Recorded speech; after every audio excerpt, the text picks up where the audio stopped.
Portion पढ़ने वाले हैं, यानी कि जो पहला टाइप है वो है हम लोगों के पास क्या, कॉम्बिनेशन रिएक्शन। अब कॉम्बिनेशन रिएक्शन में क्या होता है कि कॉम्बिनेशन रिएक्शन में हम लोग दो या दो से ज्यादा रिएक्टेंट लेंगे और बदले में प्रोडक्ट कितना बनेगा, सिर्फ एक ही प्रोडक्ट बनेगा। ये जैसे ए कोई प्रोडक्ट रिएक्टेंट है, बी कोई रिएक्टेंट है, सी भी हो सकता है, लेकिन प्रोडक्ट क्या बनेगा, सिर्फ और सिर्फ एक ही प्रोडक्ट बनेगा। तो such kind of reactions are known as combination reactions. ठीक है।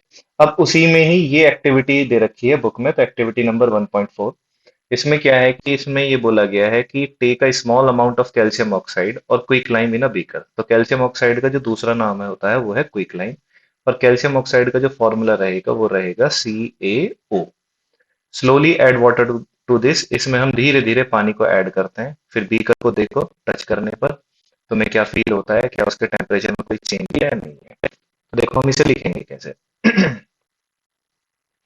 तो हमने ये लिखा कि जब भी हम लोग कैल्शियम ऑक्साइड को, तो हमारे पास ये हो गया कि जब भी हम लोग कैल्शियम ऑक्साइड के अंदर वाटर को ऐड करेंगे तो बदले में जो चीज बनेगी that is calcium hydro oxide. इसका दूसरा नाम भी होता है, इसका दूसरा नाम है सिलेक्ट लाइन। याद रखना, दूसरा नाम है सिलेक्ट लाइन। ठीक। प्लस इसमें से क्या है, हीट रिलीज होगी।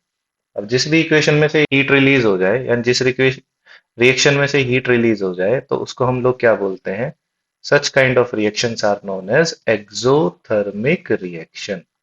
अब एक्सोथर्मिक रिएक्शन है, तो हीट अगर रिलीज हुई है तो इसका मतलब क्या हुआ कि बीकर का जो टेम्परेचर है वो हमारा राइज कर गया होगा। ठीक। तो ये तो हो गई हमारे पास क्या, केमिकल रिएक्शन। वहीं अगर अब हम केमिकल इक्वेशन लिखें तो कैल्शियम ऑक्साइड जिसका दूसरा नाम क्या है, क्विकलाइन। ये सब चीजें हमें याद होनी चाहिए। ठीक। अब कैल्शियम ऑक्साइड का नाम क्या है, ये हो गया CaO प्लस, इधर वाटर आ गया H2O, बदले में बन गया हमारे पास कैल्शियम हाइड्रोक्साइड CaOH का होल ट्वाइस, प्लस यहां से निकल गई ये हीट। ठीक है। अब इसमें से देखो कि कौन सा किस तरह से किस फॉर्म में ये रहा होगा। तो अगर हम कैल्शियम ऑक्साइड को देखें तो जो कैल्शियम ऑक्साइड है ये रहेगा हमारा सॉलिड स्टेट में, ये है हमारे पास लिक्विड, और ये रहेगा एक्वस में। ये सिर्फ घुलेगा तब तक जब तक पानी में इसको घुलाया जाएगा, यानी कि पानी को अगर घुमाते रहेंगे तो घुल जाएगा, नहीं तो इट विल सेटल डाउन, ये नीचे की तरफ बैठ जाएगा और इसमें से हीट ये रिलीज होगी। अब ये जो कैल्शियम ऑक्साइड है, इसका भी क्वेश्चन आया हुआ है। ये जो कैल्शियम ऑक्साइड है, this is use to make cement. इसका यूज जो है वो सीमेंट बनाने में किया जाता है। ठीक है। वहीं ये जो स्लैक लाइम है, स्लैक लाइम का यूज होता है फॉर वाइट वॉशिंग, यानी कि सफेद कलर कराना, वाइट वॉशिंग।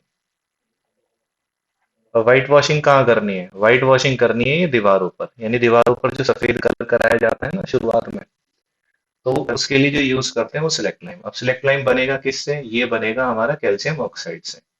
तो ये हमारी एक इक्वेशन है, एक एक्टिविटी है 1.4, जो कि हमारी किसके अंतर्गत आ रही है, types of chemical reaction equation. First कौन सा है, कॉम्बिनेशन रिएक्शन।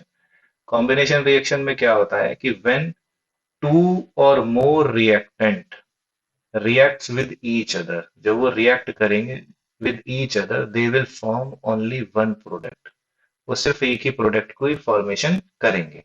तो ये हो गया हमारे पास क्या, एक्टिविटी नंबर 1.4। अब ध्यान रखना ये इक्वेशन कौन सी है, दिस इज एक्सोथर्मिक रिएक्शन। ठीक है। तो ये जो रिएक्शन जा रही है एक्सोथर्मिक है, और एक्सोथर्मिक के अगर हम और भी एग्जांपल्स देखें तो एक्सोथर्मिक में देखो एक एग्जांपल इंपॉर्टेंट और लिख लेते हैं। एक्सोथर्मिक की बात कर रहे हैं, ध्यान रखना।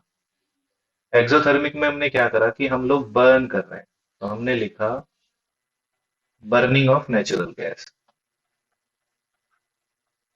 ये भी इसका एक एग्जांपल है, बर्निंग ऑफ नेचुरल गैस। अब नेचुरल गैस कौन सी होती है, पहली चीज तो ये पता होना चाहिए, नेचुरल गैस होती है हम लोगों के पास क्या, मीथेन। और मीथेन का फॉर्मूला क्या होता है, CH4। अब इसके बारे में देखो क्या क्या पता होना चाहिए। नेचुरल गैस का पहली चीज फॉर्मूला क्या है, CH4। ठीक है, ये एक एल्केन फैमिली की मेंबर है। ठीक है, ये अभी चौथे चैप्टर में पढ़ने वाले हैं, कार्बन एंड इट्स कंपाउंड में। ये ट्रांसपेरेंट है। ठीक है, अब देखो इसको ना बर्न किया है, तो जलने के बाद ये देखो क्या क्या रिलीज करेगी। तो जब इसको बर्न किया गया है, तो अगर हम इसकी इक्वेशन को लिखें, तो इक्वेशन को देखो इसी तरीके से लिखना है तुम्हें एग्जाम में भी, अगर ये आती है।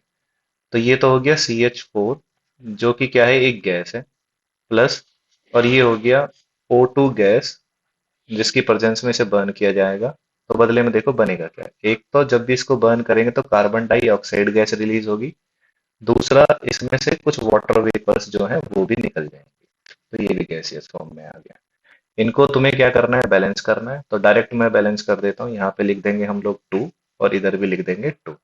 तो बैलेंसिंग भी सभी को आनी चाहिए। ठीक है।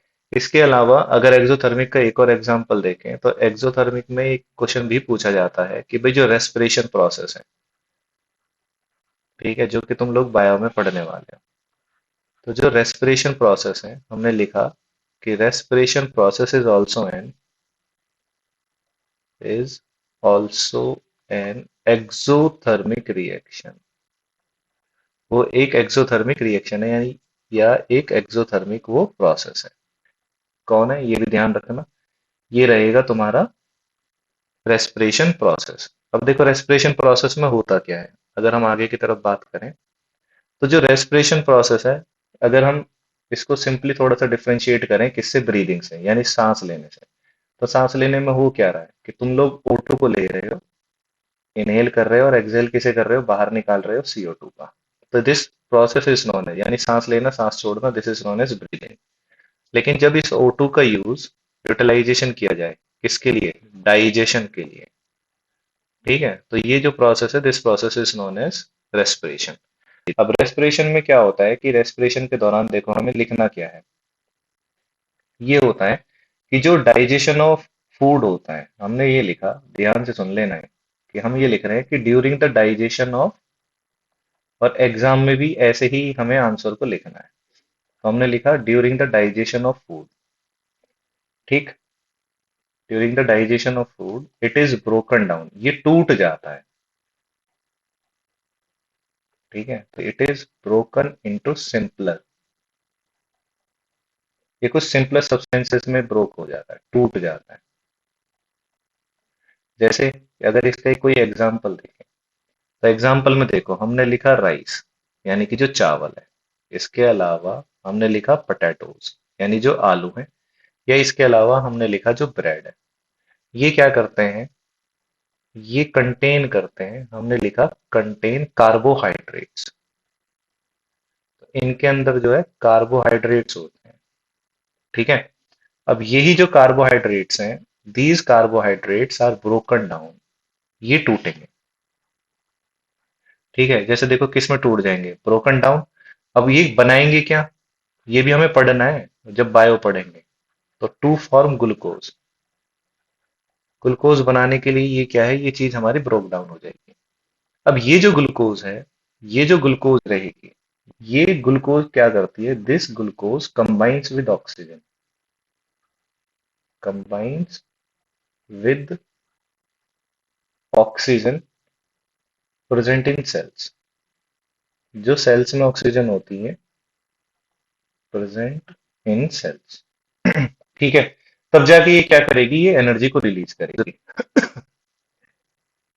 तो अगर अब हम इसकी इक्वेशन देखें, तो देखो ग्लूकोज है, तो ग्लूकोज का फॉर्मूला होता है C6H12O6। ये ग्लूकोज का फॉर्मूला हो गया। अब यही जो ग्लूकोज थी, ये ग्लूकोज किसके साथ कंबाइन हो रही है, ये ग्लूकोज कंबाइन हो रही है ऑक्सीजन के साथ। तो बदले में देखो हमें मिलेगा क्या, क्योंकि डाइजेशन होना है। तो डाइजेशन में हमें पता है कि हमने निकाला क्या, कार्बन डाइऑक्साइड, प्लस हम लोग निकालेंगे वाटर, H2O, जो कि लिक्विड फॉर्म में ही रहेगा। प्लस हम लोगों को बॉडी को क्या मिलेगी, बॉडी को बदले में मिलेगी एनर्जी। तो ये हो गई इक्वेशन हम लोगों के पास। अब इसमें से देखो, ये है एक्वस फॉर्म में, ठीक है, डिजॉल्व्ड फॉर्म में। ऑक्सीजन भी किस में है, डिजॉल्व फॉर्म, डिजॉल्व किस में है, ब्लड में। कार्बन डाइऑक्साइड भी किस में होके आएगी, डिजॉल्व, ब्लड में ही डिजॉल्व होके आएगी। ठीक। अब इसको बैलेंस अगर करें, तो बैलेंस करने की एक बार इसे कोशिश करना। ठीक है, वीडियो को पॉज करके आप लोग इसे बैलेंस करके देख सकते हैं। बाकी मैं इसका लिख देता हूँ कि बैलेंसिंग के टाइम पे यहाँ पे क्या है होगा। तो यहाँ तो आता है 6। ठीक है, इधर भी रहेगा 6 और इधर भी हमारा 6 ही रहेगा। ठीक, तो ये फॉर्मूला भी याद रख लेना। ये फॉर्मूला हो गया हमारे पास क्या, ग्लूकोज का। तो ये कुछ इक्वेशंस रही हैं, कुछ और प्रोसेस भी रहे हैं जो कि एक्सोथर्मिक प्रोसेस ही है, क्योंकि देखो इसमें क्या है, एनर्जी रिलीज हो रही है। अगर इसमें एनर्जी रिलीज हो रही है तो ये एक एक्सोथर्मिक प्रोसेस ही है। तो हमने लिख दिया ये एक एक्सोथर्मिक प्रोसेस है। अब क्यों है, तो वो तुम्हें इस तरह से ही एक्सप्लेन करके बताना पड़ेगा कि भाई रेस्पिरेशन एक एक्सोथर्मिक प्रोसेस किस लिए है। ठीक, तो ये हमारा हो गया ये वाला सेक्शन।